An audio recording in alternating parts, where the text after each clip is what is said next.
দেবভাষা সংস্কৃত, দেবভাষা সংস্কৃত ভাষা। দেবভাষা কাকে বলা হচ্ছে? সংস্কৃত ভাষাকে। ভাষা শিক্ষায়াং সংস্কৃত ভাষা পথ প্রদর্শিকা। ভাষা শিক্ষাতে সংস্কৃত ভাষা কি? পথ প্রদর্শিকা বলা হয়, মানে পথ প্রদর্শক বলা হয়। সপ্তম শ্রেণয়া, সপ্তম শ্রেণীতে ইয়ং পঠিতা, এই ভাষাটা পড়া হয়। তোরা কোন ভাষাটা, এই সংস্কৃত ভাষা কোথায় পড়ছিস? এই সপ্তম শ্রেণীতেই পড়ছিস। সংস্কৃত ভাষা মৃত ভাষা ইতি জনৈকত্ব থেকে বলা হয় কি? মৃত ভাষা বলা হয় কি? এখন সংস্কৃত ভাষার প্রচলন নেই, তাই তো? তোরা সংস্কৃত পড়তেই চাস না, কেন পড়তে চাস না? ওই ইউজ নেই, কি করবো, ইউজলেস ভাষা, বলিস তো কথাটা, হ্যাঁ কি না?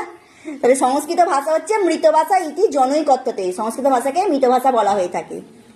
অপিসু যথা ভাষায়াং বেদান্ত পুরাণ গীতা উপনিষদ রামায়ণ মহাভারত শাস্ত্রাণি চ প্রণীতানি স্বভাষা মৃতা ইতি বাক্যম কেন প্রণয়ন সম্ভবম প্রকারেণ সম্ভবম। বলছে যদি এই ভাষায় বেদ বেদান্ত পুরাণ গীতা উপনিষদ রামায়ণ মহাভারত শাস্ত্র এইসব প্রচিত হয়ে থাকে, তা সত্ত্বেও তুই এই ভাষাটাকে কি করে মৃত ভাষা বলতে পারিস বল?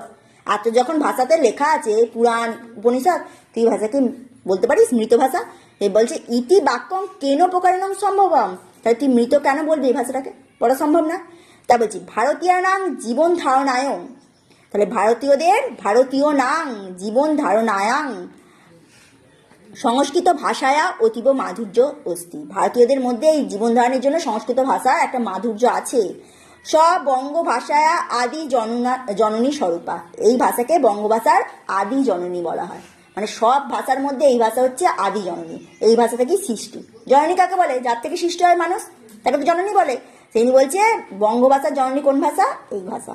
তারপর শোনো, অদ্যাপি সভাদিষু প্রারম্ভিক সমাপ্তি কার্যানুষ্ঠানে চ প্রযুক্তা ইয়ং বেদময়ী ভাষা। তাহলে যখন কোনো সভা হয়, প্রারম্ভিক অনুষ্ঠান হয়, সেই সভার প্রারম্ভিক অনুষ্ঠান এবং সমাপ্তিতে এই ভাষারই প্রচলন হয়। তোরা বলিস না সম্ভাষণ করে শুভেচ্ছা জানাস তো, ঠিকসে থাকে, বা এমনি সভা করে কি বলে শুভেচ্ছা জানায়, সেই তখন কেন শুভেচ্ছাগুলো কোন ভাষায় জানায়? এই সংস্কৃত ভাষাতেই জানায়, ঠিক আছে?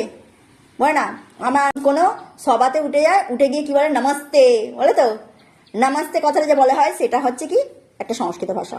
তাই সর্বেষু শিক্ষা প্রতিষ্ঠানেষু সংস্কৃত ভাষা শিক্ষা অবশ্যম করণীয়ম। তাহলে সকল শিক্ষা প্রতিষ্ঠান মানে কি? স্কুলগুলোতে, বিদ্যালয়গুলোতে এই সংস্কৃত ভাষা অবশ্য করণীয়, মানে প্রচার করা। সংস্কৃত চর্চা নীতিশিক্ষায়া ধারক বাহক স্বরূপা। সংস্কৃত ভাষায় নীতিশিক্ষার ধারক বাহক। নীতিশিক্ষা কোনটাকে বলে? মরাল। ওই যে তোদের বিভিন্ন গল্পের নিচে দেখবি লেখা থাকে বুদ্ধিযস্য বলন্তস্য, বুদ্ধি যার বল তার, এইসব কথাগুলো যে লেখা থাকে এগুলো হচ্ছে নীতিশিক্ষা। তারপর যে সংস্কৃত শিক্ষা সর্বেষাং নৈতিক মূল্যবোধং বর্ধয়তে। তাহলে সংস্কৃত শিক্ষা সকলের নৈতিক বোধ গঠন করে, এই মরালিটি গঠন করে। অত্র বিষয়ে নাস্তি কোপি সংশয়, যে এই বিষয়ে কোনো সংশয় নেই যে আমাদের মরালিটি বাড়াতে বা নৈতিক শিক্ষা বাড়াতে এই ভাষা খুব প্রয়োজনীয়। সুকুমার মতিনাং, মানে সুকুমার যেসব বাচ্চা আছে, সুকুমার মতিনাং মানে কি? যারা ভালো ছেলে, সব কথা শোনে, সবার সব কিছু ভালো মনে করে। সুকুমার ছাত্রানাম শৃঙ্খলা বোধ জীবন গঠনে সহায়তা করতিসা। তাহলে এই ভাষাটা সুকুমার বাচ্চাদের শৃঙ্খলাবোধ গঠনে সাহায্য করে, ঠিক আছে? সুশীল বালক হতে সাহায্য করে, এক কথায়। অত্র বিদ্যালয়ে সর্বত্র চ সংস্কৃত ভাষায়াং অনুরাগ স্থায়ব্য। তাই জন্য বিদ্যালয়ে সর্বত্রই এই সংস্কৃত ভাষাটার ভালোবাসা বা অনুরাগ স্থাপন করা উচিত। মাতৃস্বরূপা সংস্কৃত ভাষা, তাই জন্য এই ভাষাটা হচ্ছে মাতৃস্বরূপা। তাহলে সংস্কৃত ভাষাকে কি ভাষা বলা হচ্ছে? মাতৃভাষা বলা হচ্ছে, মৃত ভাষা বলা হচ্ছে। এই হচ্ছে কি কম্পিউটারের বাংলা ভাষাও আছে, সব রকম ভাষা আছে, হয়েছে।